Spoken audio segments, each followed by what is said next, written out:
He sat there every evening, in the same corner of that quiet cafe, staring into a cup of coffee that had long gone cold. His suit was worth more than most people's yearly salary, yet his eyes told the story of a man who had everything, and nothing. Rain fell softly outside the window, blurring the city lights like fading memories. The world knew him as Alexander Reed, the youngest CEO of a billion-dollar company, but tonight, he was just a man who had forgotten how to smile. And then, out of nowhere, a small voice broke through the silence. "Are you okay, sir?" He looked up. A little girl, maybe 6 or 7, stood before him, holding a melting ice cream and wearing a bright yellow raincoat 2 sizes too big. That single question would change everything. Cloud with Rain Chapter 1, The Man Who Forgot to Feel. Alexander Reed's life looked perfect from the outside. The newspapers called him the visionary of Vanguard Corp. His face was on magazine covers, his speeches went viral, and his employees worshipped his discipline. But what the world never saw was how empty his penthouse felt when he came home each night.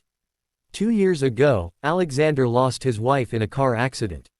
Since that day, he had buried himself in work, chasing deadlines, avoiding emotions, and building higher walls around his heart. His friends stopped calling, his family stopped visiting, and soon, even sleep stopped coming. Every evening, after the office lights went out, he found himself at the same cafe, sitting in the corner seat his wife once loved. The waitress would quietly place his usual order, black coffee, no sugar, and walk away. He never spoke, never smiled. But that night was different. The little girl with the yellow raincoat stared up at him with innocent eyes. "You look sad," she said softly. "Did someone make you cry?" Alexander blinked, caught off guard. "No, I'm fine," he said, forcing a smile that didn't reach his eyes. She frowned. "That's what my daddy says when he's not fine." He chuckled despite himself, the sound rusty, unused. "And where's your daddy now?" he asked gently. She looked down. "In heaven. Mommy says he's watching us." The air shifted. Something in her small voice, so honest, so pure, pierced straight through his armor. For the first time in years, Alexander didn't know what to say. The girl noticed his silence and smiled up at him again. "It's okay. When I miss my daddy, I come here and talk to him. Maybe you can talk to your person too." He stared at her, stunned by the simplicity of her heart. Before he could reply, her mother came rushing in, a young woman in her early 30s, hair damp from the rain. "Lily," she called out, slightly out of breath. "You can't just walk up to strangers, sweetheart." Alexander stood, gesturing politely. "It's all right. She's very kind." The mother smiled apologetically. "I'm sorry if she disturbed you, Mr. Reed," he said quietly. Alexander Reed. Her eyes widened for a second, recognition flashing briefly. "Oh, the CEO." He nodded awkwardly, suddenly uncomfortable with the title. "Well," she said softly, "I'm Grace. And this curious one is Lily." Lily grinned. "Hi, Mr. Sad Man." Grace gasped. "Lily." But Alexander laughed, really laughed, for the first time in months. "It's all right," he said. "I suppose that's fair." They chatted for a few more minutes, and when Grace led Lily away, Alexander found himself staring at the door long after they were gone, wondering why that brief encounter had made the cafe feel a little warmer. For the first time, he didn't leave right away. He sat there, thinking. About his wife. About the life he'd stopped living. And about a little girl in a yellow raincoat who somehow made him feel seen.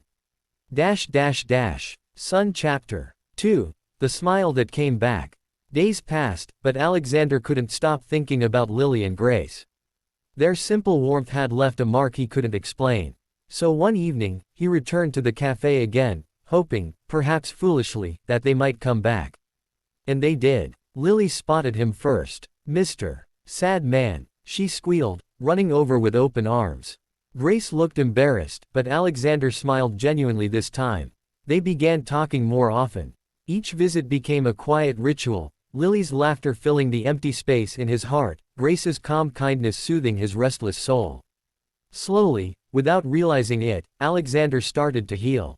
Grace told him about her struggles, being a single mother, working 2 jobs, losing her husband to cancer 3 years ago.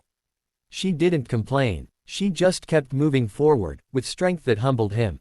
One evening, After Lily ran to the counter to choose her favorite cupcake, Alexander said softly, "You're stronger than anyone I've ever met."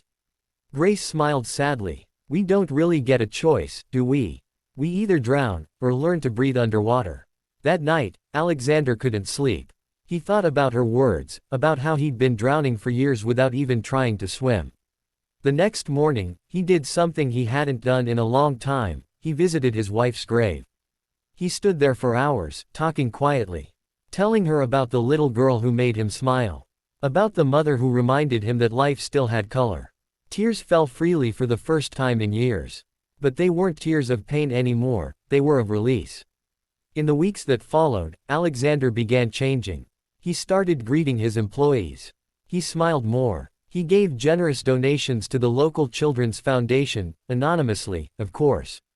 And every Sunday, he met Grace and Lily at the cafe. They laughed, talked, and shared stories about the people they'd loved and lost. One day, Lily handed him a small, hand-drawn card. It said, in crooked crayon letters, "You're not Mr. Sad Man anymore, you're Mr. Okay Man." He laughed, a deep, heartfelt sound that filled the cafe. Grace smiled beside him, eyes glistening. Alexander reached out, taking her hand gently. "You and Lily, you brought me back to life," he said softly.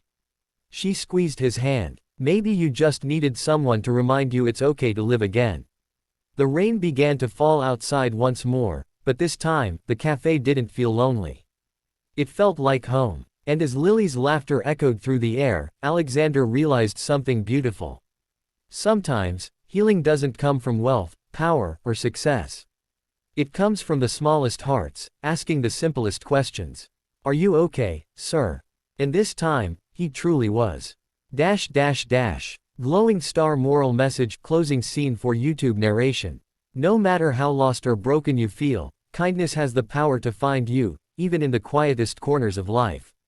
Sometimes, all it takes is a stranger's small question to remind your heart how to beat again.